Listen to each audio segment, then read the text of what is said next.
अस्सलाम वालेकुम जी। उम्मीद है आप सब खैरियत से होंगे। आज हम अपना नेक्स्ट टॉपिक देखेंगे जो है फैब्रिक ज्योमेट्री।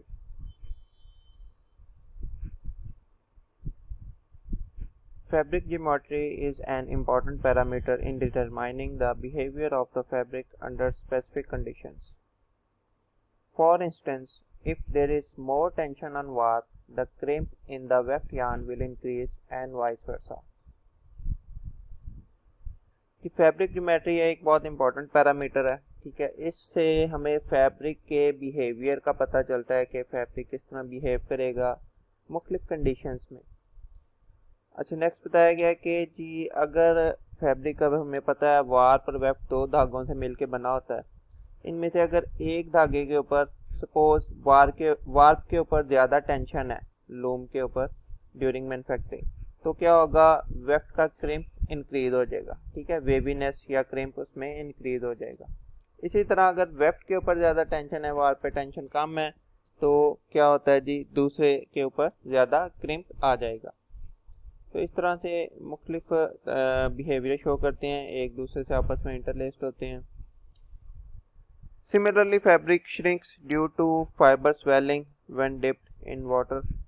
इसी तरह से फैब्रिक को जब हम पानी में डिप करते हैं तो उसका जो यान होता है, फाइबर होता है, वो स्वेल कर जाता है, जिसकी वजह से फैब्रिक की जो ज्योमेट्री होती है, उसकी स्ट्रक्चर होती है, उसकी शेप होती है, उसमें थोड़ा सा फ़र्क आ जाता है। ठीक है, किस तरह से आ जाता है फ़र्क, अगर आप ये फिगर देखें, इसमें ये ऊपर वाले फिगर में पार्ट में लूम स्ट्रेट फैब्रिक दिखाया गया है कि जब लूम के ऊपर है फैब्रिक तो ये इस फॉर्म में है। ठीक है, ये वेफ्ट का धागा है जिसे फिलिंग यार्न का है, ये वाला डॉटेड जो है वार्प का धागा है। अब ये इनमें स्पेसिंग ज़्यादा है, दो वेफ्ट के धागों में स्पेसिंग ज़्यादा है। जब इसको हम डिप करते हैं, वॉशिंग करते हैं, तो क्या होता है, ये स्वेल हो जाता है फाइबर, इवेंचुअली यार्न स्वेल हो जाएगा, जिसकी वजह से अब ये इनमें स्पेसिंग कम हो जाएगी। ठीक है, और इनके क्रिम्प पे भी और टेंशन पे असर पड़ेगा। तो इस सारे फिनोमेना की वजह से therefore study of fabric geometry helps us to predict maximum set density of fabric that can be woven. तो फैब्रिक ज्योमेट्री की स्टडी से हमें क्या पता चलता है कि जी हम प्रेडिक्ट कर सकते हैं कि किसी भी फैब्रिक की कितनी मैक्सिमम डेंसिटी हम वीव कर सकते हैं, उसका फैब्रिक बना सकते हैं। ठीक है, यानी कि एंड्स और पिक्स की तादाद कितनी हो मजमूई तौर पे कि हम उसको लूम के ऊपर वीव कर सकते हैं या नहीं। Derive relationship between geometrical parameters, मुख्तलिफ और जो ज्योमेट्रिकल पैरामीटर्स होते हैं, ठीक है, इनके स्ट्रक्चर के मॉडल्स होते हैं, उनके दरमियान हम रिलेशनशिप डिराइव कर सकते हैं अगर हमें फैब्रिक ज्योमेट्री का पता हो। Predict mechanical properties by combining fabric geometry with yarn properties, अगर हमें जी फैब्रिक ज्योमेट्री और यार्न की प्रॉपर्टीज़ का पता हो कि ये जो यार्न हम यूज़ कर रहे हैं इसकी इतनी स्ट्रेंथ है, ये प्रॉपर्टीज़ हैं। ठीक है, तो उस लिहाज से ज्योमेट्री और यार्न प्रॉपर्टीज़ को कंबाइन करते हुए हम जो फैब्रिक बनाया है हम उसके बारे में प्रेडिक्ट कर सकते हैं कि इसकी मैकेनिकल प्रॉपर्टीज़ किस तरह की होगी, इसका बिहेवियर किस तरह का होगा, इसकी स्ट्रेंथ किस तरह की होगी। ठीक है, तो ये हम बिफोर मेकिंग फैब्रिक पहले से बता सकते हैं कि कोई फैब्रिक जो है उसकी स्ट्रेंथ या उसका मैकेनिकल बिहेवियर आफ्टर फॉर्मेशन किस तरह का होगा। तो उसके लिए फैब्रिक ज्योमेट्री और यार्न प्रॉपर्टीज़ का पता होना ज़रूरी है। And we can also understand fabric performance handle and surface effect, तो हमें इसके ज़रिए फैब्रिक ज्योमेट्री से इसकी सरफेस किस तरह की होगी, इसका इफेक्ट क्या होगा, और इसकी फील किस तरह की होगी, इसके हैंडल का भी हम पता कर सकते हैं। Some structural parameters of woven fabric are explained in this section। अभी नेक्स्ट सेक्शन में हमने इसके कुछ पैरामीटर्स एक्सप्लेन किए हैं, जिसमें फर्स्ट है जी yarn diameter. If the yarn is considered circular in cross section then it must have some diameter। मैंने कहा कि अगर सपोज कर लें हम कि यार्न का जो क्रॉस सेक्शन है वो सर्कुलर है, ठीक है, तो उसका कुछ डायमीटर होगा। मतलब ये मुख्तलिफ शेप्स हैं जी, ठीक है, जो यार्न की होती हैं, नायलॉन है, रेयन है, वो सर्कुलर शेप में है, फ्लेक्स है वो इस तरह हेक्सागोनल पॉलीगोनल शेप में है, और मुख्तलिफ हैं जो फाइबर की शेप्स होती हैं।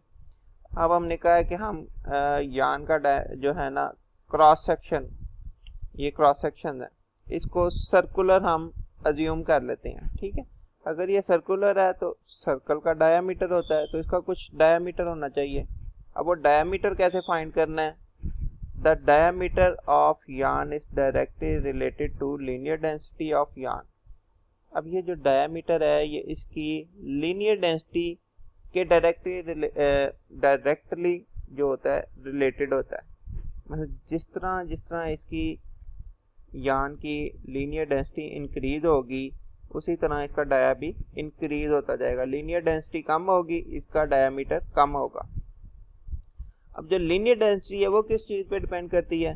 Which depends on fibre fineness and number of fibres in the cross section of यान।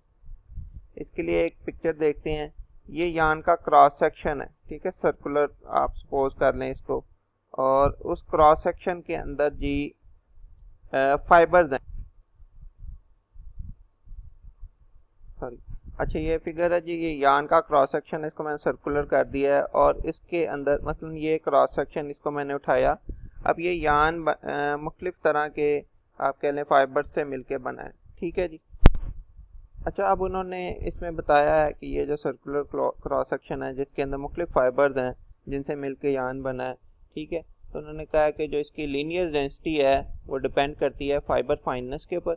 ये जो फाइबर्स हैं इनकी फाइननेस क्या है, ठीक है, इनका काउंट क्या है, and number of fibres in the cross section, और इस क्रॉस सेक्शन के अंदर कितने नंबर ऑफ फाइबर्स हैं। ज़्यादा नंबर ऑफ फाइबर्स होंगे तो इसकी लीनियर डेंसिटी ज़्यादा होगी, और फाइबर की फाइननेस अगर जितनी ज़्यादा या कम होगी उसी लिहाज से इसकी लीनियर डेंसिटी भी चेंज करेगी। ठीक है, तो ये जनरल पैरामीटर्स थे जो थोड़ा सा आपको एक्सप्लेन किया है कि ये होती क्या चीज़ है, क्रॉस सेक्शन क्या चीज़ होती है, और लीनियर डेंसिटी किस तरह से फाइबर्स पे डिपेंड करती है और फाइबर फाइननेस पे डिपेंड करती है।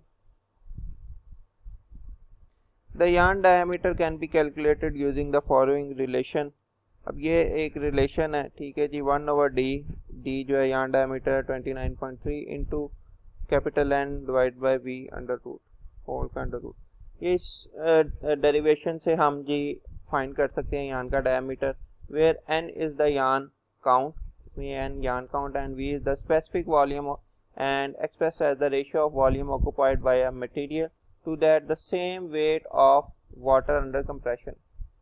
v जो है एक स्पेसिफिक वॉल्यूम है, ठीक है, उसको वाटर के साथ उन्होंने कह लें कि उन्होंने मुनासबत दी गई है कि जो स्पेसिफिक वॉल्यूम है वो होगा जी ratio of volume occupied by a material to that of same weight of water under compression. किसी भी मटेरियल का जो स्पेसिफिक वॉल्यूम है उसको वाटर के साथ मुनासबत दी है। ये थोड़ी सी एक डिफ़िकल्ट रिलेशन है, तो इसको मज़ीद सिंप्लीफाई किया गया है यार्न डायमीटर फाइंड करने के लिए। कैसे किया गया वो देखते हैं। The following relation is used to calculate the specific volume of fabric. अच्छा, अब स्पेसिफिक वॉल्यूम ऑफ फैब्रिक है वो कैसे फाइंड करते हैं? इस रिलेशन के ज़रिए। ठीक है, इसमें क्या है जी, fabric thickness divided by fabric mass. Fabric thickness centimetres में है और ये ग्राम्स पर सेंटीमीटर स्क्वायर में है। ठीक है, तो इससे हमारे पास स्पेसिफिक वॉल्यूम आ जाएगा। For cotton woven structure the specific volume is 1.1 and the diameter of yarn is. अब स्पेसिफिक वॉल्यूम जो कॉटन है उसके लिए 1.1 है। ये डेरिवेशंस कहाँ से आई हैं, रिलेशंस कहाँ से डेवलप हुए हैं, हम इस डिटेल में नहीं जाते। ठीक है, हमने देखना है कि ये सिंपल जो हमें चाहिए फार्मूला वो कहाँ से किस तरह से आया। अच्छा, अब इसमें ये 1.1 स्पेसिफिक वॉल्यूम लास्ट इक्वेशन में पुट करेंगे जो ये इक्वेशन थी।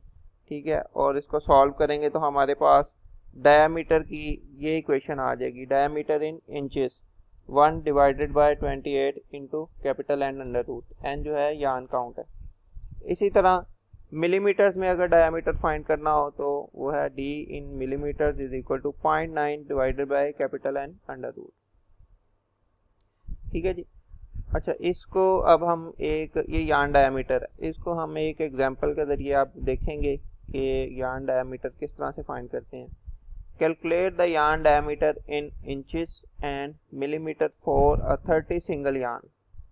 कि 30 सिंगल काउंट का एक धागा है, उसका डायमीटर सिंपली फाइंड करना है हमने इंचेस में और मिलीमीटर्स में, ठीक है।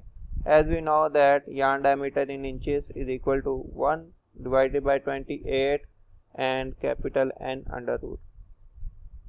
n की वैल्यू इसमें फीड करेंगे, 30 सिंगल है, ठीक है, और इसको सॉल्व करेंगे तो yarn डायमीटर इंचेस में आ जाएगा जो है 0.00652 इंच, ठीक है जी। इसी तरह से हम मिलीमीटर में फाइंड कर सकते हैं, अगर करना हो 0.9 divided by capital N under root, 0.9 divided by 30 under root, और ये yarn डायमीटर हमारे पास मिलीमीटर्स में आ जाएगा, ठीक है।